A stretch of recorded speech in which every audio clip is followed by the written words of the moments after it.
Alhamdulillahi Rabbil Alamin. Wassalatu wassalamu ala ashrafil anbiya'i wal mursalin Sayyidina Muhammadin wa ala alihi wa sahbihi ajma'in. Rabbi shrah li sadri wa yassir li amri wahlul 'uqdatam min lisani yafqahu qawli. Amma ba'du. Nawayna ta'alluma wa ta'lim wa tadhakkura wa tadhkir والنفع والانتفاع والإفادة والاستفادة والحث على التمسك بكتاب الله وسنة نبيه صلى الله عليه وسلم والدعاء إلى الهدى وابتغاء مرضات الله وقربه سبحانه وتعالى. آمين اللهم آمين. Muslimin muslimat, hadirin hadirat, tuan-tuan puan-puan yang dikasihi, yang dirahmati Allah. Perbahasan kita daripada kitab Kiamat Hampir Tiba, karangan almarhum Al-Allamah Al-Syekh Ahmad Fahmi Zamzam Al-Banjari Al-Nadwi Al-Maliki rahimahullah, membahaskan tentang tanda-tanda kiamat yang kecil dan tanda-tanda kiamat yang besar. Kita telah pun bahaskan mukaddimah kitab ini pada pertemuan yang pertama pada bulan lepas. Kita telah membahaskan bahawa di antara ilmu yang harus dan semestinya dipelajari oleh kita adalah ilmu fiqhut tahawulat, ilmu yang membahaskan tentang cara untuk memahami situasi, keadaan, perubahan, fitnah yang berlaku di akhir zaman, dan bagaimana kita ingin menyelamatkan diri kita di akhir zaman. Inilah yang dibahaskan di dalam fiqh at-tahawulat, dan ini menjadi salah satu daripada ilmu yang cukup penting untuk kita secara khusus yang hidup di zaman yang macam-macam ujian yang ada kepada kita. Di dalam kitab ini almarhum Syekh Fahmi Zamzam memulakan dengan membawa beberapa hadis-hadis Rasulullah sallallahu alaihi wasallam menceritakan tentang tanda-tanda kiamat yang kecil. Bila kita bicara tentang tanda-tanda kiamat yang kecil, ini adalah perkara-perkara yang sedang berlaku di waktu kita sekarang. Bukanlah satu perkara yang kita perlu tunggu bila akan berlaku, tetapi setiap daripada perkara yang akan dibahaskan di dalam 40 hadis menceritakan tentang tanda-tanda kiamat yang kecil adalah peristiwa-peristiwa, amaran-amaran, peringatan-peringatan yang diberikan oleh Nabi Muhammad SAW kepada kita, dan ianya adalah berkait rapat dengan zaman kita sekarang. Kemudian pada bahagian yang kedua daripada kitab ini, pengarang kitab akan membahaskan tentang tanda-tanda kiamat yang besar. Kita telah baca hadis yang pertama pada pertemuan sebelum ini. Hari ini kita akan sambung hadis yang kedua, muka surat 5. Mengapa dunia Islam menjadi sasaran pemusnahan? An Ummil Mu'minin Zainab binti Jahshin radhiyallahu anha qalat, Inna an-nabiyya sallallahu alaihi wasallam dakhala 'alaiha fazi'an yaqul La ilaha illallah wailun lil arab min syarrin qad iqtarab futihal yawma min radin ya'juj wa ma'juj mithlu hadhihi wa halaqa bi usbu'aihi al ibhami wallati taliha faqultu ya Rasulullah anhaliku wa fina as-salihun anahliku wa fina as-salihun qalu na'am idza kathural khabuth. Muttafaq alaih. Daripada Ummul Mukminin Zainab binti Jahsh, isteri baginda Rasulullah sallallahu alaihi wasallam, beliau berkata, pada suatu hari baginda Rasulullah sallallahu alaihi wasallam masuk ke dalam rumahnya dengan keadaan takut sambil bersabda, La ilaha illallah. Celaka ataupun binasa bagi bangsa Arab daripada kejahatan ataupun malapetaka yang sudah hampir menimpa mereka.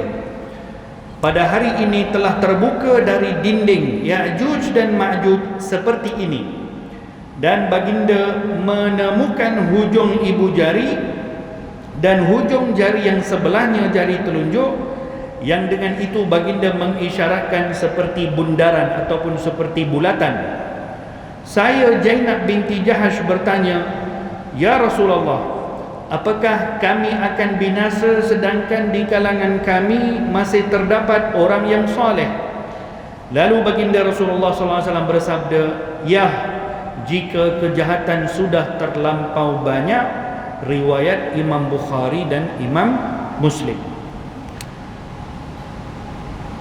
Kemunculan Ya'juj dan Ma'juj adalah salah satu daripada fitnah yang akan ditimpakan kepada umat akhir zaman. Setelah daripada keluarnya Dajjal, lalu Dajjal akan dibunuh oleh Nabi Isa, kemudian akan ditimpakan kepada umat akhir zaman satu lagi malapetaka yang dahsyat, satu lagi fitnah yang dahsyat, yaitu akan keluarnya Ya'juj dan Ma'juj. Ini yang Nabi kita sebutkan di sini tentang Ya'juj dan Ma'juj. Walaupun Ya'juj dan Ma'juj ini adalah tanda kiamat yang besar. Nanti bahagian kedua daripada kitab ini kita akan membaca bagaimana keadaan ketika keluarnya Ya'juj dan Ma'juj, dan keluarnya Ya'juj dan Ma'juj adalah tanda kiamat yang besar. Tapi di dalam hadis ini baginda Rasulullah sallallahu alaihi wasallam mengaitkan sebelum keluarnya Ya'juj dan Ma'juj ada beberapa malapetaka yang akan berlaku kepada umat, dan Nabi kaitkan malapetaka tersebut dengan bangsa Arab. Maka di sini kaitan antara tanda kiamat yang kecil dan tanda kiamat yang besar. Justru setiap daripada tanda-tanda kiamat yang kecil yang sedang berlaku sekarang, semuanya ini adalah pintu kepada tanda kiamat besar yang akan berlaku setelah itu. Jadi di dalam hadis ini baginda Rasulullah sallallahu alaihi wasallam, kata Ummul Mukminin Zainab binti Jahash, isteri Rasulullah sallallahu alaihi wasallam, satu hari baginda masuk ke dalam rumah dalam keadaan takut, dalam keadaan risau, dalam keadaan Nabi macam menanggung satu beban yang berat. Nabi balik ke rumah, muka Nabi begitu risau, macam menanggung suatu perkara yang berat. Ada dalam satu riwayat yang lain mengatakan bahawa yang Nabi sebutkan di sini adalah ketika Nabi terbangun daripada tidur. Nabi sedang tidur, kemudian Nabi terbangun dalam keadaan berpeluh Nabi, pucat wajah Nabi dalam keadaan risau. Nabi bagi tahu kepada Sayyidina Zainab binti Jahash, la ilaha illallah. Yakni Nabi sebutkan la ilaha illallah ini sebagai satu zikir yang nak bagi tahu apa yang akan disebutkan ini adalah satu perkara yang sangat dahsyat. Wailun lil Arab min syarrin qad iqtarab. Celakalah bagi bangsa Arab dengan satu malapetaka yang sedang dekat dengan mereka. Yaitu apa kata Nabi? Futihal yawma min radmi Ya'juj wa Ma'juj. Kata Nabi, hari ini aku dapat lihat dinding yang dibina untuk mengepung Ya'juj dan Ma'juj. Hari ini dinding itu sudah berlubang sebesar ini, kata Nabi. Yang Nabi tunjukkan jari Nabi macam ni. Aku nampak hari ini dinding yang dibina untuk mengepung kaum Ya'juj dan Ma'juj itu sudah berlubang sebesar ini, dan ini sebagai satu tanda bahawa malapetaka kepada kaum muslimin sedang begitu dekat. Keterangan dalam hadis tadi tu kita boleh baca di bawah. Hadis di atas menerangkan bahawa apabila di suatu tempat atau daerah sudah terlalu banyak kejahatan, kemungkaran dan kefasikan, maka kebinasaan akan menimpa semua yang berada di tempat itu. Ia bukan menimpa kepada orang yang jahat sahaja, tetapi juga akan dibinasakan turut adalah orang-orang soleh, walaupun pada hari kiamat masing-masing akan diperhitungkan amalan mereka. Bila Nabi sebutkan macam tu kepada Sayyidatina Zainab binti Jahash, aku nampak dinding Ya'juj dan Ma'juj ini sudah berlubang. Apa maksudnya sudah berlubang? Dinding Ya'juj dan Ma'juj ini sudah tidak tahan lama dah. Zaman Rasulullah 1444 ataupun lebih tahun, Nabi dah bagi tahu dah dinding Ya'juj dan Ma'juj yang dibina oleh Zulkarnain. Allah firman dalam Quran dalam suratul Kahfi, macam mana Zulkarnain membangunkan dinding yang begitu hebat mengepung Ya'juj dan Ma'juj di antara dua gunung yang tidak disebutkan secara pasti di mana tempat tersebut, tidak ada yang menyebutkan secara jelas, walaupun nanti di belakang ini Syekh Fahmi Zamzam ada sebutkan beberapa pendapat-pendapat para ulama yang mengatakan dinding Ya'juj dan Ma'juj yang dikepung Ya'juj dan Ma'juj itu adalah berada di suatu tempat yang berdekatan dengan Rusia. Itu pendapat qil, tidak disokong dengan hadis yang jelas, tetapi punya pendapat yang tidak salah juga untuk kita mengambil sebagai satu pendapat. Yang namanya pendapat mungkin jadi betul, mungkin jadi tidak betul. Jadi 1440 tahun dulu Nabi sudah sebutkan dinding Ya'juj dan Ma'juj ini sudah berlubang. Zaman Rasulullah dindingnya itu sudah berlubang sebesar ini.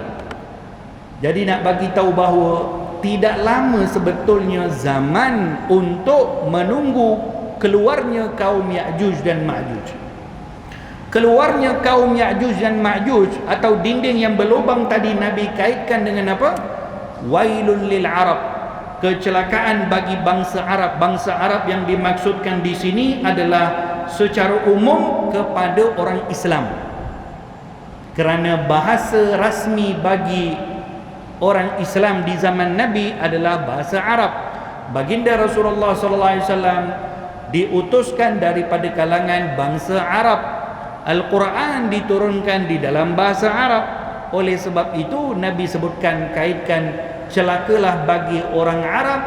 Sebetulnya itu bukan hanya khusus kepada orang Arab, tapi generalnya kepada seluruh kaum muslimin.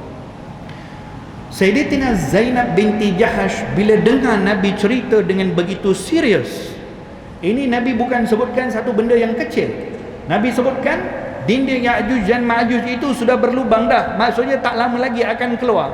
Maka kata Sayyidatina Zainab binti Jahash, bila Nabi kata kecelakaan akan menimpa kepada umat Islam bermula daripada saat sekarang, kata Sayyidatina Zainab binti Jahash, ya Rasulullah, apakah anahliku wa fina salihun, apakah kami akan binasa ya Rasulullah? Wa fina salihun, di kalangan kami ni ada orang-orang saleh. Maksudnya adanya orang-orang saleh di sini, apakah tetap fitnah itu akan berlaku kepada kaum muslimin? Para ulama masih lagi ada, para salihin masih lagi ada, masih lagi ada orang yang mengajarkan kebaikan, masih lagi ada orang yang mengajak manusia kepada jalan yang baik.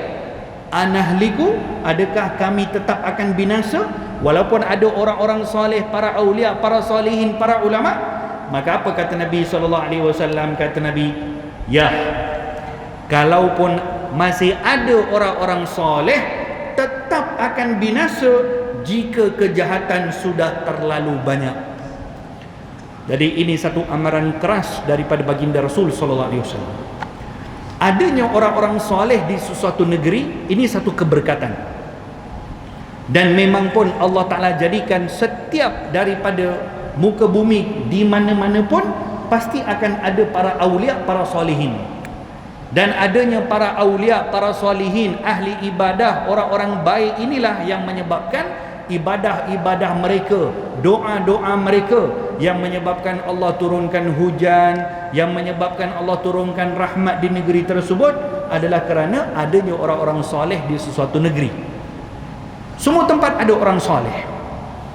Tinggal lagi banyak atau sikit, tinggal lagi orang yang berada di negeri tersebut, di daerah tersebut, mereka kenal orang soleh yang ada di negeri mereka, ataupun mereka tak kenal, ataupun mereka buat-buat tak tahu.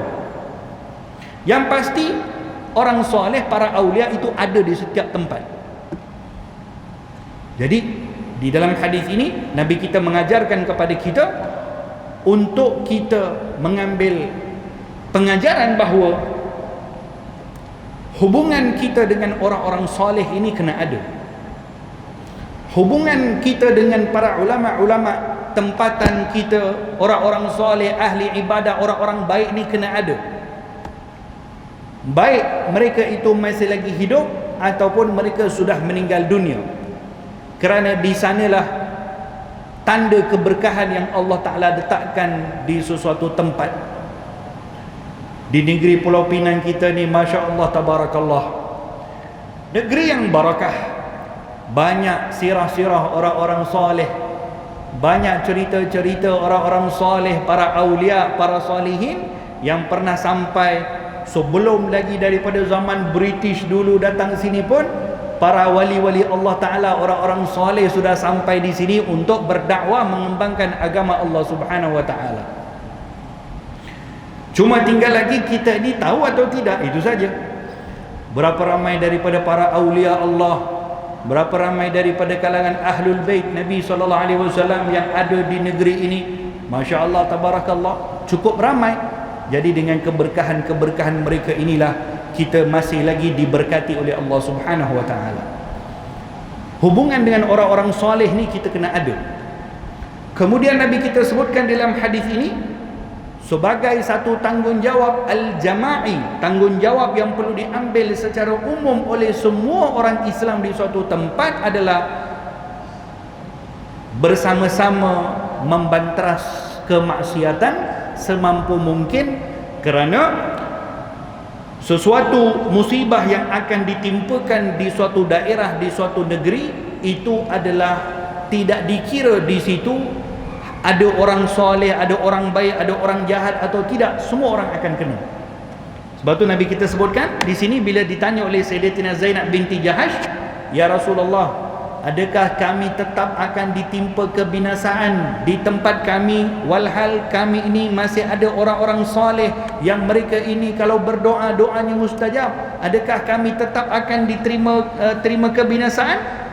Kata Nabi, "Ya, kalau kejahatan sudah terlalu melampau, kemaksiatan sudah bermaharajalela, maka kebinasaan yang Allah Subhanahu Wa Ta'ala akan timpakan kepada negeri tersebut, kepada daerah tersebut adalah secara general. Semua orang akan kena, baik orang baik atau orang sebaliknya, semua orang akan mendapat balasan kebinasaan dari Allah Subhanahu Wa Ta'ala, walaupun di hari akhirat masing-masing punya perhitungan-perhitungan yang berbeza-beza. Jadi oleh sebab itu segala jenis kemungkaran dan kefasikan hendaklah segera dibasmi, dan segala kemaksiatan hendaklah segera dimusnahkan, supaya tidak terjadi malapetaka yang bukan hanya akan menimpa orang yang melakukan kemungkaran dan kejahatan tersebut, tetapi juga menimpa semua penduduk yang berada di tempat berkenaan. Jadi kita tidak boleh merasa selesa bila banyak kemungkaran yang berlaku di keliling kita. Yang penting kita rasakan aku selamat, ahli keluarga aku selamat. Jangan sentiasa rasa senang macam tu. Kalau sampai masa Allah turunkan kebinasaan, sampai masa Allah Ta'ala turunkan musibah, maka akan ditimpa kepada semua orang yang ada di situ. Kemudian dalam hadis di atas, walaupun disebutkan secara khusus tentang bangsa Arab, tetapi yang dimaksudkan itu adalah meliputi seluruh bangsa yang ada di dunia ini. Kemudian Ya'juj dan Ma'juj adalah dua bangsa daripada keturunan Nabi Adam. Siapakah mereka Ya'juj dan Ma'juj? Ya'juj dan Ma'juj ini, mereka ni adalah daripada kalangan bangsa Bani Adam, yakni manusia. Mereka itu satu kumpulan manusia, tapi kumpulan manusia yang tidak seperti mana manusia yang lain. Mereka ini rakus, tubuh badan mereka pun bersaiz yang berbeza-beza, tidak seperti mana manusia yang biasa. Ada yang mengatakan bahawa mereka ini adalah keturunan daripada manusia dan jin bercampur. Ada beberapa pendapat-pendapat yang menyebutkan tentang Ya'juj dan Ma'juj, tetapi pendapat yang kebanyakan disebutkan adalah Ya'juj dan Ma'juj ini adalah kaum Bani Adam, manusia juga, tapi mereka satu kumpulan yang begitu ramai, yang begitu ganas, begitu rakus. Jadi pada zaman Iskandar Zulkarnain, pada zamannya beliau, kejahatan yang dilakukan oleh kaum Ya'juj dan Ma'juj ini melampau. Zulkarnain ini salah seorang daripada pemerintah yang Allah Ta'ala berikan kepada dia banyak kelebihan.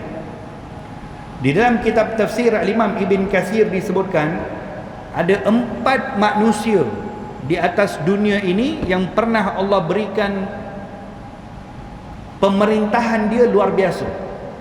Yani dia punya pemerintahan luar biasa. Satu dunia dia yang kontrol. 4 orang pemimpin. 2 orang pemimpin adalah daripada orang Islam, orang beriman. 2 orang yang tidak beriman, orang kafir. Siapa 2 yang beriman tadi? Yang pertama Zulkarnain, yang kedua Nabi Sulaiman alaihi salam. Ini sebelum diutuskan Nabi Muhammad sallallahu alaihi wasallam. 2 orang ini yang pernah Allah berikan kelebihan, dia punya kepimpinan satu dunia ni dia yang kontrol. Zulkarnain dan juga Nabi Sulaiman alaihi salam. 2 lagi yang kafir adalah Namrud yang hidup di zamannya Nabi Ibrahim, dan seorang lagi bernama Burtanakhus. Ini disebutkan dalam tafsir Imam Ibn Katsir. Jadi Zulkarnain adalah salah seorang daripada raja yang Allah Ta'ala berikan kepada dia banyak kelebihan.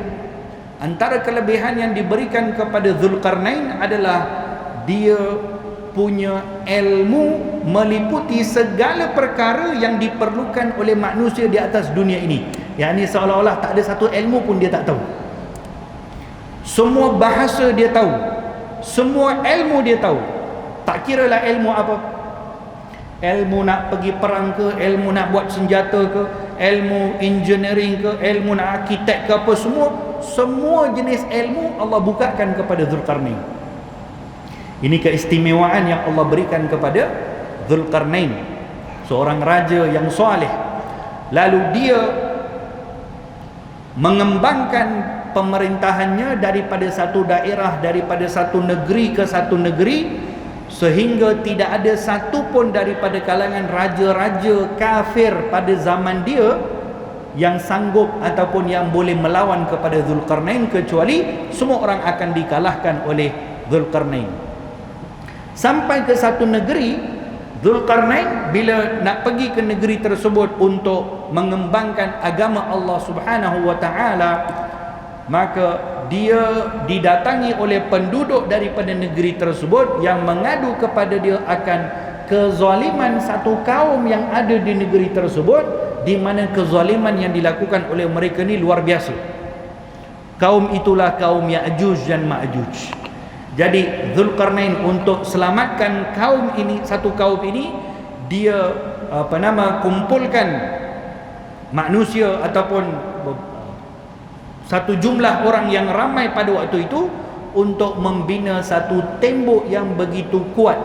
Ini kisah, bukan kisah dongeng, bukan kisah kartun, tapi disebutkan oleh Allah dalam suratul Kahfi. Macam mana Zulkarnain membina tembok yang begitu hebat, sampai disebutkan di dalam Al-Quranul Karim, material yang digunakan untuk membina tembok itu daripada besi yang dicairkan, yang besi itu dituangkan dengan tembaga, tembaga itu dituangkan daripada setinggi beberapa gunung, yakni tinggi tempat itu yang digunakan waktu itu untuk menuang tembaga untuk menguatkan besi itu. Logiknya pada zaman tu, macam mana orang nak cari besi, nak cari tembaga? Bukan ada keren ke apa ke? Tapi subhanallah, Allah Ta'ala berikan kelebihan ilmu ini kepada Zulkarnain radhiyallahu anhu wa arda. Setelah membina tembok yang begitu kuat, Lalu Zulkarnain dia tuangkan tembaga di atas tembok besi tadi. Daripada atas tuangkan tembaga supaya besi tadi jadi lebih kuat dan tak boleh dipanjat. Setelah membina tembok yang begitu kuat, kata Zulkarnain, bertawakal kepada Allah, yakni merendah diri kepada Allah, kata Zulkarnain, tembok yang kuat ini tidak akan mampu diruntuhkan oleh Ya'juj dan Ma'juj kecuali pada waktu yang dikehendaki oleh Allah. Jadi walaupun sehebat macam tu dia punya ilmu, dia tetap juga merendah diri kepada Allah Ta'ala. Hebat macam mana pun pembinaan yang dia buat, kata Zulkarnain, sampai masa Allah Ta'ala berkehendak untuk tembok ini runtuh, tembok ini akan runtuh. Dan tembok itu akan runtuh pada waktu yang dikehendaki oleh Allah, maka akan keluarlah kaum Ya'juj dan Ma'juj untuk melakukan kerosakan secara besar-besaran di atas muka bumi ini. Ya'juj dan Ma'juj ini, mereka ni punya saiz yang berbeza-beza. Ada yang terlalu besar, ada yang kecil. Sampaikan baginda Rasulullah, ini detail nanti kita akan bincang tanda-tanda kiamat besar nantilah di belakang. Nabi pernah sebutkan kalau keluarnya Ya'juj dan Ma'juj nanti, mereka akan melalui satu tasik, dan bila mereka lalu je satu tasik itu, mereka minum air tasik itu terus kering. Semua binatang-binatang dibunuh, tumbuh-tumbuhan dihancurkan, manusia akan diserang sehingga tak ada orang pun boleh berlawan dengan Ya'juj dan Ma'juj. Nabi Isa pun tak boleh berlawan dengan Ya'juj dan Ma'juj. Ini Dajjal sudah dibunuh oleh Nabi Isa. Selepas tu baru Ya'juj dan Ma'juj akan keluar. Maka ketika itu Nabi Isa akan perintahkan kepada kaum muslimin semua untuk pergi bersembunyi. Bersembunyilah mereka pada ketika itu daripada keganasan Ya'juj dan Ma'juj. Nabi Isa akan berdoa kepada Allah Ta'ala untuk selamatkan orang-orang Islam waktu itu. Dan dengan doanya Nabi Isa alaihi salam, Allah Subhanahu wa Ta'ala akan keluarkan daripada muka bumi satu binatang macam cacing yang akan memakan Ya'juj dan Ma'juj, dan akan matilah semua Ya'juj dan Ma'juj. Demikian punya cerita yang agak panjang tentang Ya'juj dan Ma'juj, sampai masa nanti kita akan ceritakan. Yang kita nak sebutkan di sini adalah Ya'juj dan Ma'juj adalah dua bangsa daripada keturunan Nabi Adam yang dahulunya banyak membuat kerosakan di atas muka bumi. Lalu batas daerah dan kediaman mereka ditutup oleh Raja Zulkarnain dan pengikut-pengikutnya dengan besi campuran tembaga. Dengan itu mereka tidak dapat keluar sehingga hampirnya hari kiamat nanti. Maka pada waktu itu dinding yang kuat tadi akan hancur, dan keluarlah kedua bangsa itu dari kediaman mereka, lalu kembali membuat kerosakan di atas muka bumi ini. Apabila peristiwa ini telah terjadi, maka bererti hari kiamat sudah dekat sekali. Ini hari kiamat yang tanda-tanda kiamat yang besar. Tapi kenapa hadis ini diletakkan oleh pengarang kitab ketika membahaskan tanda-tanda kiamat yang kecil? Kaitannya adalah apa yang Nabi kita sebutkan, kerosakan-kerosakan yang akan dilakukan oleh manusia sebelum keluarnya Ya'juj dan Ma'juj. Manusia sudah akan banyak berbuat kerosakan di atas muka bumi. Tak payah tunggu Ya'juj dan Ma'juj keluar. Ya, keluarnya Ya'juj dan Ma'juj memang akan melakukan kerosakan. Keluarnya Dajjal memang akan melakukan kerosakan. Tapi sebelum mereka-mereka itu keluar, manusia sebetulnya di akhir zaman sudah banyak melakukan kerosakan di atas muka bumi Allah Subhanahu wa ta'ala. Zahara al-fasadu fil barri wal bahri bima kasabat aydin nas. Berlaku kerosakan di atas lautan ataupun di daratan, kata Allah dalam Quran, bima kasabat aydin nas, adalah daripada tangan-tangan manusia sendiri yang banyak melakukan kerosakan di atas muka bumi. Kerosakan yang dimaksudkan di sini baik kerosakan dari segi merosakkan muka bumi Allah Ta'ala. Yang kedua, kerosakan yang dimaksudkan juga adalah merosakkan akidah dan juga kepercayaan orang-orang Islam dan orang-orang beriman. Dua bentuk kerosakan yang akan dilakukan oleh manusia di akhir zaman. Bila kita sebut kerosakan-kerosakan yang berlaku di akhir zaman ni, tuan-tuan rahimakumullah, ini bukan bermaksud satu zaman yang akan datang jauh nanti, tak. Ini zaman kita. Yang dimaksudkan dengan kebinasaan-kebinasaan yang akan dilakukan oleh manusia di akhir zaman adalah di zaman kita sekarang. Kerosakan-kerosakan yang sedang dilakukan adalah di zaman kita sekarang. Dan inilah persiapan-persiapan yang sedang dilakukan oleh musuh-musuh Allah sebelum mereka akan menerima kedatangan raja mereka untuk melakukan kerosakan secara besar-besaran, iaitu siapa? Sebelum akan keluarnya Dajjal. Dajjal tidak akan keluar kecuali manusia yang hidup di atas muka bumi ini sudah cukup rosak, yakni sudah sampai masa Dajjal akan keluar untuk berleluasa. Jadi zaman akan keluarnya Dajjal ini adalah zaman yang permulaan kerosakan ini sedang berlaku hari-hari kita sekarang ni. Ini yang sedang menuju ni. Zaman kita sekarang inilah manusia sedang dirosakkan. Untuk apa? Untuk mempersiapkan penduduk-penduduk muka bumi ini menerima kedatangan Dajjal. Dan ini apa yang telah Allah Ta'ala tentukan sebagai satu ujian besar kepada kita. Dan ini kita boleh nampak di zaman kita sekarang. Kerosakan-kerosakan yang berlaku, fitnah-fitnah yang berlaku, jangankan di tempat-tempat yang kita panggil tempat-tempat yang dikenali sebagai tempat-tempat maksiat, tak. Tempat-tempat yang baik pun tak terlepas daripada kerosakan. Rumah-rumah Allah, masjid-masjid pun tak terlepas daripada fitnah, tak terlepas daripada segala bentuk kejahatan-kejahatan yang berlaku daripada tangan-tangan manusia yang zalim. Dan inilah zaman yang Nabi kita sebutkan bahawa zaman di mana kalau semua orang tidak mengambil tanggungjawab untuk membantras kemaksiatan dan kefasadan yang berlaku, maka nantikanlah kebinasaan yang akan ditimpakan kepada seluruh umat yang ada di negeri tersebut, tidak terkecuali orang baik atau orang yang zalim. Semua orang akan terkena tempias daripada kebinasaan yang akan ditetapkan oleh Allah Subhanahu wa taala. Hadirin hadirat muslimin muslimat yang dikasihi, yang dirahmati oleh Allah. Perbicaraan kita tentang kerosakan dan kebinasaan ini, kita tidak perlu tengok jauh. Kita tidak perlu tengok kerosakan ini hanya fokus kepada tempat-tempat yang terkenal buat benda-benda yang tidak baik. Tak payah pergi jauh-jauh.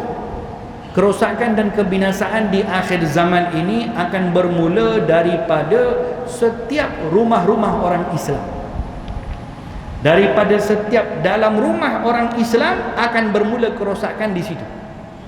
Kerana zaman kita sekarang zaman yang tak perlu keluar daripada rumah pun untuk seseorang itu jadi rosak. Duduk dalam rumah pun dia dah boleh rosak dah. Duduk dalam rumah, duduk dalam bilik, dikunci biliknya pun belum tentu selamat. Ini kita punya zaman sekarang.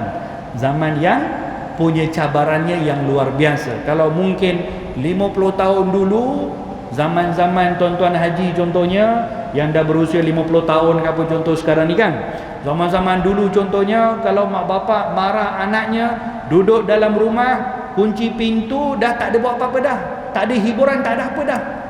Itu cara zaman itu. Kalau cara zaman kita sekarang, kalau nak jaga anak-anak duduk dalam rumah dikunci pintu, adakah pasti anak-anak itu selamat? Belum tentu.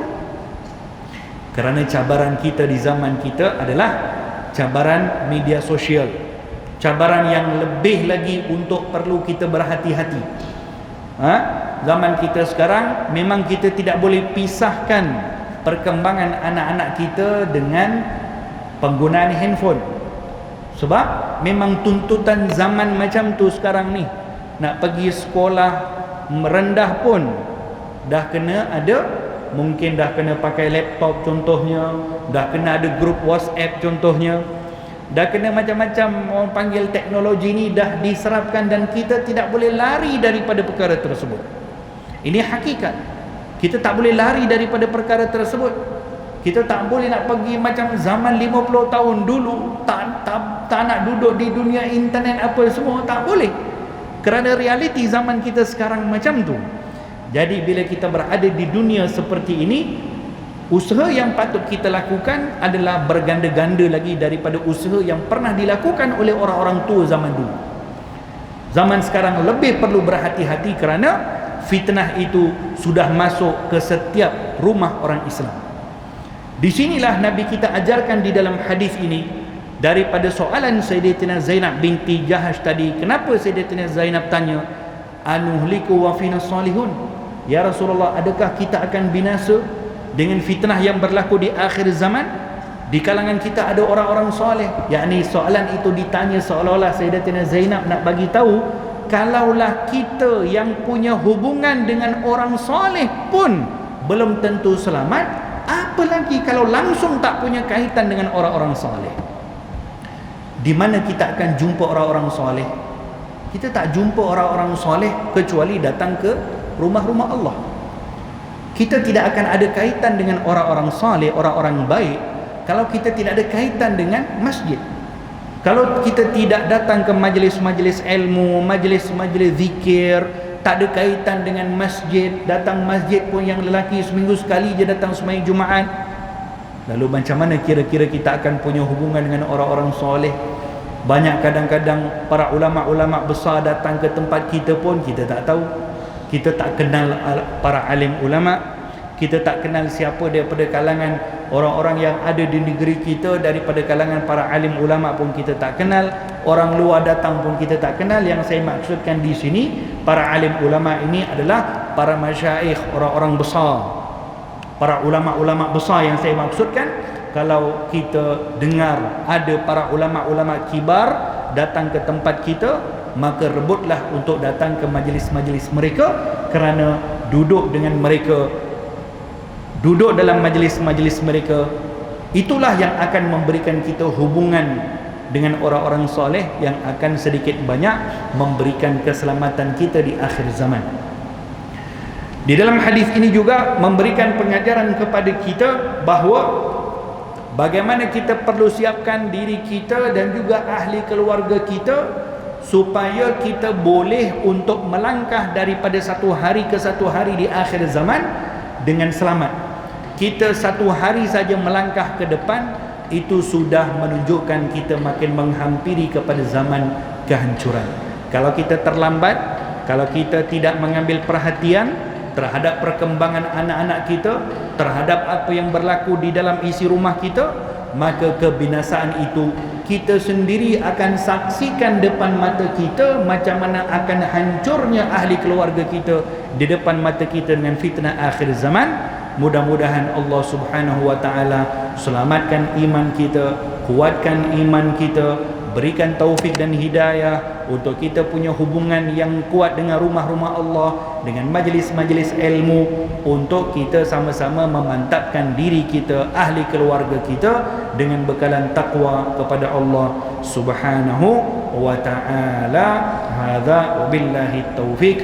Allahumma inna na'udzubika min ilmin la yanfa' ونعوذ بك من قلب لا يخشع ونعوذ بك من دعاء لا يستجاب ونعوذ بك من عمل لا يقبل برحمتك يا أرحم الراحمين. ربنا آتنا في الدنيا حسنة وفي الآخرة حسنة وقنا عذاب النار. وصلى الله تعالى وسلم على خير خلق سيدنا محمد وعلى آله وصحبه وسلم والحمد لله رب العالمين.